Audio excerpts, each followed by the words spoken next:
En 30 ans, on a vu des grosses évolutions. Enfin, c'est très très rare d'observer sur des modifications aussi importantes. D'habitude, on parle de 100 ans, 200 ans, 300 ans pour avoir une évolution du climat. Et là, on arrive sur des périodes très courtes à avoir une évolution de climat. En fait, c'est quand on a commencé à voir les conséquences sur nos fermes, quoi, des périodes de plus en plus sèches et de plus en plus chaudes. C'est ça qui nous a interrogés. Moi, je me suis installé en 93. 10 ans après, on dit on a calé notre système de production. En fait, on voit que ça roule, etc.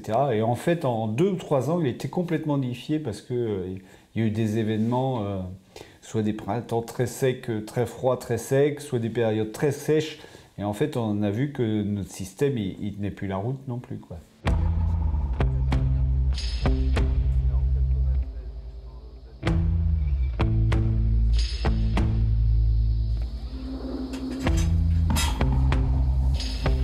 Normalement, une année normale, on a mangé une grande partie des stocks pendant l'hiver, des stocks fourragers. Et donc au printemps, il faut que les vaches elles sortent pour aller chercher de la nourriture. Et s'il n'y a rien, voilà, c'est un peu la panique. Et c'est ce qu'on a eu comme scénario. On a dû l'avoir 2 ou 3 fois en 30 ans, ce scénario. Mais c'est le pire des scénarios, quoi. Aujourd'hui, on se retrouve sur le thème de l'adaptation au changement climatique.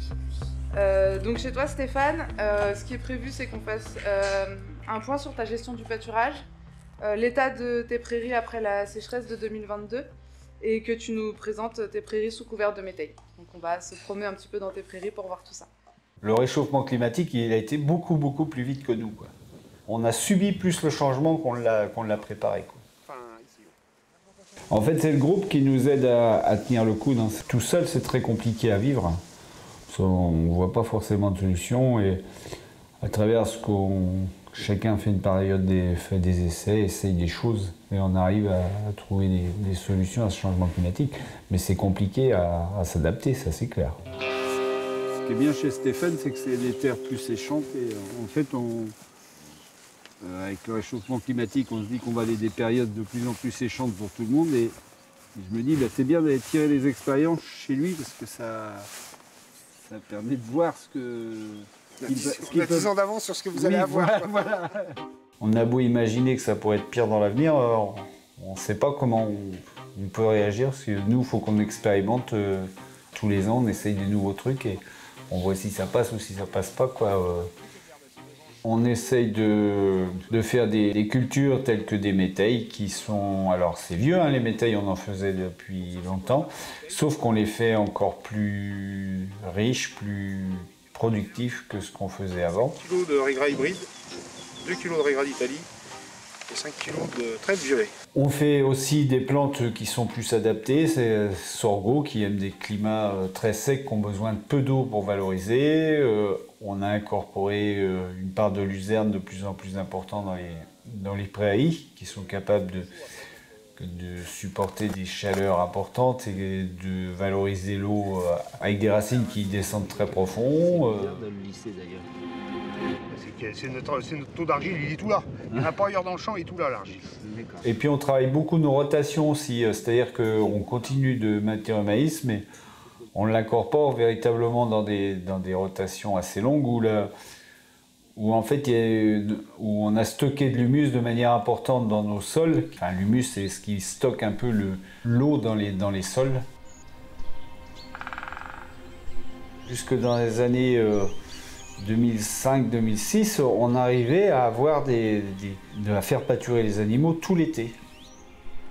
Depuis 7-8 ans, moi, il n'y a plus une année où je nourris pas au moins l'été, quoi. Et moi, ça, c'est quand même la grosse différence avec il y a 30 ans de ça, quoi.